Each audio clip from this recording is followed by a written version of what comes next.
24절 요시야가 또 유다 땅과 예루살렘에 보이는 신접한 자와 점쟁이와 드라빔과 우상과 모든 가증한 것을 다 제거하였으니 이는 대제사장 hil기야가 여호와의 성전에서 발견한 책에 기록된 율법의 말씀을 이루려 함이라.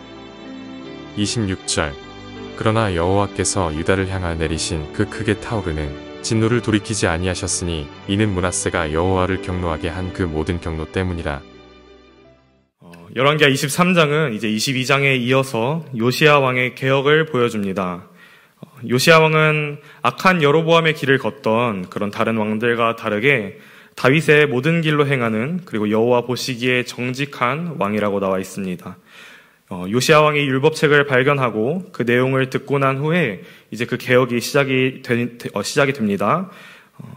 요시야 왕은 유다와 예루살렘의 모든 장로들을 모으고, 그리고 유다 모든 사람과 예루살렘 주민과 제사장들과 선지자들과 모든 백성 앞에서 그 발견한 언약책의 모든 말씀을 읽고 선포합니다.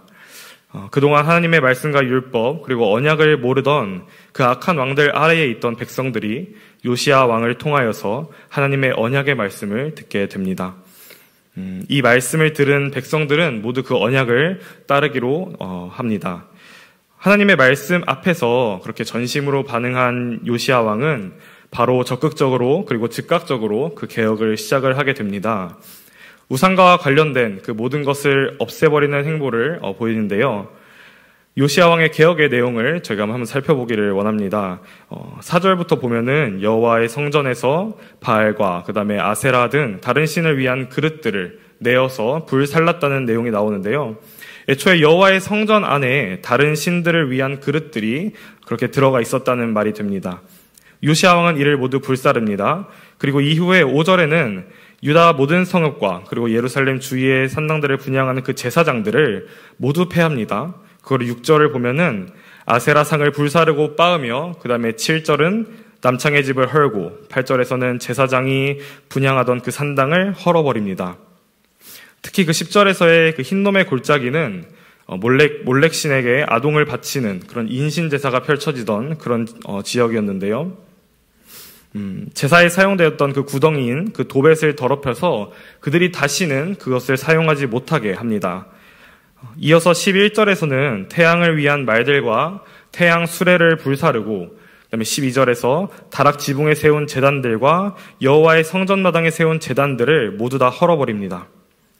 그 이후에도 이방신을 위한 산당을 무너뜨리고 그리고 석상들을 깨트리는 그런 모습들을 보입니다. 이렇게나 많은 개혁들이 이루어지고, 그다음에 이렇게 많은 이방신들을 없애는 작업들이 이루어졌다는 것은 그동안 유다가 얼마나 많이 타락해져 있었는지, 영적으로 타락해져 있었는지를 우리가 알 수 있는 그런 지점입니다. 동시에 요시야 왕이 얼마나 그 말씀 앞에 순종하여 전심으로 임했는지도 우리가 알 수가 있는데요. 요시야 왕의 강한 의지를 보여주는 부분이 4절에 나와 있습니다. 아까 말씀드렸듯이 4절에서는 바알과 그 다음에 아세라와 하늘의 1월 성신을 위하여 만든 그 모든 그릇들을 내어다가 이제 불사르고, 그 다음에 그 재를 베델로 가져가는 그런 내용이 나옵니다. 여기서 그 그릇들을 태운 그 기드론이라는 지역은 이제 부정한 것을 버리거나 그다음에 부정한 것을 태우는 그런 장소로 많이 나오게 됩니다. 열왕기 상에서 이제 아사 왕이 아세라 목상을 불사르고, 그리고 이제 히스기야 왕이 성전의 더러운 것들을 내어버린 곳이 바로 동일한 장소인 기드론입니다. 또한 이 재를 털어버린 베델이란 지역은 여로보암이 금송아지를 세워서 우상 숭배를 시작하였던 바로 그 지역입니다. 요시야 왕은 이런 지역들에서 우상 숭배에 쓰이던 그릇을 태우고 재를 털어내면서 이제 우리는 우상과 완전히 단절되고자 하는 그런 그의 의지를 보이게 됩니다. 이 요시야의 개혁은 이제 예언의 성취라는 측면에서도 우리가 바라볼 수가 있는데요. 17절에서는 요시야가 한 비석을 가리키면서 이게 어떤 비석인지를 묻습니다. 성읍 사람들은 뭐라고 대답하냐면요, 왕께서 베델의 제단에 대하여 행하신 이 일을 전하러 유다에서 왔던 하나님의 사람의 묘실이다 라는 대답을 하게 됩니다. 이에 대한 내용은 이제 열왕기상 앞쪽에 13장에 나와 있습니다. 제가 열왕기상 13장 1절과 2절의 말씀을 한번 읽어보겠습니다. 1절입니다. 보라, 그때에 하나님의 사람이 여호와의 말씀으로 말미암아 유다에서부터 베델에 이르니 마침 여로보암이 제단 곁에 서서 분향하는지라. 2절입니다. 하나님의 사람이 제단을 향하여 여호와의 말씀으로 외쳐 이르되 제단아 제단아 여호와께서 이와 같이 말씀하시기를 다윗의 집에 요시야라 이름하는 이 아들을 낳으리니 그가 내 위에 분향하는 산당 제사장을 내 위에서 제물로 바칠 것이요 또 사람의 뼈를 내 위에서 사르리라 하셨느니라 하고. 아멘. 이제 열왕기상 13장의 이 내용이 여로보암의 통치 시절이었던 것을 감안하고 봤을 때 이제 요시야 왕의 때와는 300년 이상의 시간이 차이가 납니다. 이제 300년 이상의 이 오랜 시간이 지나갔지만 하나님의 사람이 하였던 그 예언이 정확하게 성취가 되었음을 우리는 볼 수가 있습니다. 예언의 성취로 인하여서 우리가 알 수 있는 것은 이 요시야가 이뤄냈던 이 종교적인 개혁이 개인의 어떤 위대한 업적이 아니라 하나님의 계획 안에 있었던 그 분명한 일임을 우리는 또 알 수가 있습니다. 요시야는 이제 개혁을 통하여서 유월절을 또한 다시 지키도록 명령하였습니다. 유월절은 모두 아시다시피 하나님께서 이스라엘 백성들을 애굽으로부터 구원하심을 그것을 기념하는 절기입니다. 하나님께서는 이 날을 너희에게 기념하여 대대로 지킬지니 너희 세대마다 이 절기를 지켜 여호와께 기념하라 라고 분명하게 말씀을 하셨습니다. 그러나 사람들이 각기 자기의 소견에 옳은 대로 행동하였던 그 사사시대부터 시작해서 그 유월절을 지키지 않게 된 것입니다. 하나님의 말씀이 이 명령이 정확하게 전수되지 않고 이제 요시야 왕의 시기가 되어서야 다시 한번 하나님의 명령에 다시 귀 기울이고 그 말씀에 순종하게 됩니다. 이러한 개혁을 통하여서 여호와께로 돌이킨 요시야는 전에도 없었고 후에도 그와 같은 자가 없었다라는 평가를 할 만큼 정말 여호와 앞에 바르게 선 왕이었습니다. 하지만 이러한 개혁에도 불구하고 우리가 바라볼 수 있는 것은 므낫세로 인해서 유다를 향하여 가져던 하나님의 그 진노가 꺼지지 않는다는 것입니다. 하나님께서는 앞서 이스라엘에게 하셨던 것처럼 유다를 앞에서 물리치고 예루살렘과 그 성전을 버린다고 말씀을 하십니다. 이후 요시야는 애굽의 왕 바로느고에 의해서 죽음을 맞이하게 됩니다. 이후 예루살렘에서 장사를 하고 그 백성들은 그의 아들인 여호아사스를 왕으로 세우게 됩니다. 그는 이제 3달 동안 통치를 하게 되는데요. 아버지와 다르게 악을 행하였다고 나와 있습니다. 그는 결국 바로느고에 의해서 짧은 기간 통치를 한 후 왕위에서 내려오게 되고 바로느고는 엘리야김이라는 또 다른 아들을 왕으로 세우고 이름을 여호야김으로 바꾸게 됩니다. 이 여호야김도 11년간 이제 통치를 하였고 여호아스와 같이 악을 행하였음을 말하며 오늘 본문이 마무리가 됩니다. 요시야 왕은 백성들이 그리고 자신이 다시 여호와 하나님을 바라보기를 소망하며 그 개혁을 일으켰습니다. 우상을 철저하게 파괴하고 우상의 흔적을 철저하게 지웠으며 하나님의 언약을 다시 그 안에서 선포하였습니다.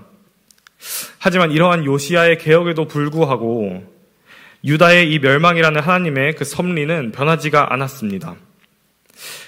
사람의 어떠한 행동으로 하나님의 섭리를, 하나님의 계획을 바꿀 수 없음을 우리는 말씀을 통해 알 수가 있습니다. 하나님의 섭리의 결과가 혹시 내 마음에 드는지, 내가 원하던 그 결과인지 그것은 하나님의 계획에, 하나님의 섭리 가운데 아무런 영향을 줄 수가 없음을 알 수 있습니다.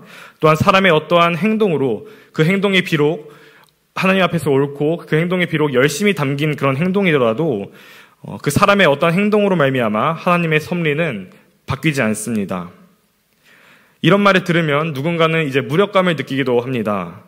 왜냐하면 요시야와 같이 열심히 사역하고 봉사했지만 나의 힘으로 변한 것이 없다는 말에 꽂혀가지고 이제 그 말에 집중하게 됩니다. 하지만 세상의 모든 섭리는 하나님의 주권이시고 그리고 하나님께서 그 섭리 가운데 구원의 은혜를 우리에게 부어주십니다. 요시야의 개혁이 유다의 멸망은 막지 못하였지만 그 하나님의 섭리 안에서 그 결과가 변화하진 않았지만 하나님께서는 요시야 왕을 통하여서 백성들에게 다시 하나님을 바라보고 다시 하나님의 말씀에 순종할 수 있도록 하셨습니다. 하나님의 일하심이 내 생각과는 다를 수 있지만 분명 섭리 가운데에서 하나님께서 택하신 자들을 구원하시고 그들을 부르십니다. 우리의 이 부족한 지혜와 우리의 지식으로는 그분의 섭리를 모두 이해하고 납득할 수는 없지만 그 안에서 분명하게 구원의 은혜를 부어주시고 계시고 그다음에 그 안에서 열매 맺게끔 하시는 그 하나님을 우리가 신뢰해야 할 줄로 압니다. 열왕기하 23장을 통하여서 우리는 요시야 왕의 개혁을 통해 하나님의 일하심과 그 섭리를 바라보았습니다. 우리는 비록 그분의 계획과 그분의 섭리를 모두 이해하고 납득할 수는 없겠지만 우리는 분명히 하나님을 신뢰하면서 그 속에서 분명하게 이루어질 그 구원의 역사를 바라보기를 소망합니다. 우리 교회를 사용하셔서 구원의 은혜가 전하여지고 그리고 그 안에서 풍성한 열매가 맺히기를 소망하며 또 우리 성도 한 사람 한 사람을 통하여 하나님의 구원의 열매가 맺어지기를 진심으로 소망합니다. 기도하겠습니다. 이제 오늘 받은 말씀으로 함께 기도하겠습니다. 어느새 내 삶에 가득한 우상들을 말씀을 통해 발견하게 하시고 더 이상 우상의 미련을 갖지 않고 오직 하나님만 섬기게 하옵소서. 우상과 멀어지려는 나의 의와 열심이 결코 하나님의 섭리보다 앞서지 않도록 하시고 그 가운데 주시는 은혜를 누리며 전하는 주의 자녀가 되게 하옵소서.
이제 개인의 기도 제목을 가지고 하나님 앞에 기도하시기 바랍니다.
수고하셨습니다. 오늘도 하나님의 인도하심 가운데 승리의 하루를 보내시는 우리 재건부평교회 모든 성도님들이 되시기를 주님의 이름으로 축복합니다.